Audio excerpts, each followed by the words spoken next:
Tale of Despereaux, Chapter 21, The Queen's Last Words. The Queen loves soup. She loves soup more than anything in the world except for the Princess Pea and the King. And because the Queen loved it, soup was served in the castle for every banquet, every lunch, and every dinner. And what soup it was! Cook's love and admiration for the Queen and her palate moved the broth that she concocted from the level of mere food to a high art. On this particular day, for this particular banquet, Cook had outdone herself. The soup was a masterwork, a delicate mingling of chicken, watercress, and garlic. Roscuro, as he surfaced from the bottom of the Queen's capacious bowl, could not help taking a few appreciative sips. "Lovely," he said, distracted for a moment from the misery of his existence. "Delightful." "See," shouted the Pea. "See," she stood. She pointed her finger right at Roscuro. "It is a rat. I told you that it was a rat. He was hanging from the chandelier, and now he is in Mama's soup." The musicians stopped playing their guitars, the jugglers stopped juggling, the noble people stopped eating. The Queen looked at Roscuro. Roscuro looked at the Queen. Reader, in the spirit of honesty, I must utter a difficult and unsavory truth. Rats are not beautiful creatures. They are not even cute. They are, really, rather nasty beasts, particularly if one happens to appear in your bowl of soup with pieces of watercress clinging to his whiskers.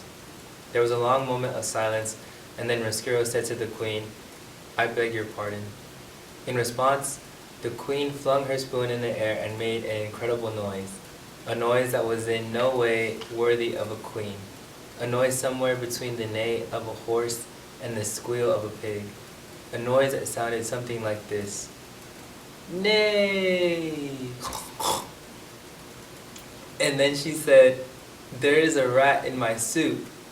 The Queen was really a simple soul, and always, her whole life, had done nothing except state the overly obvious.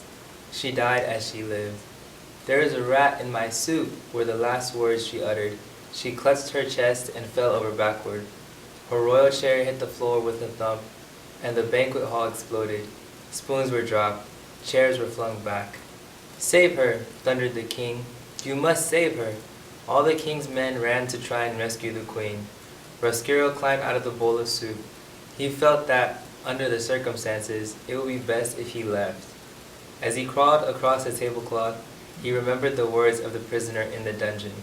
His regret that he did not look back at his daughter as he left her.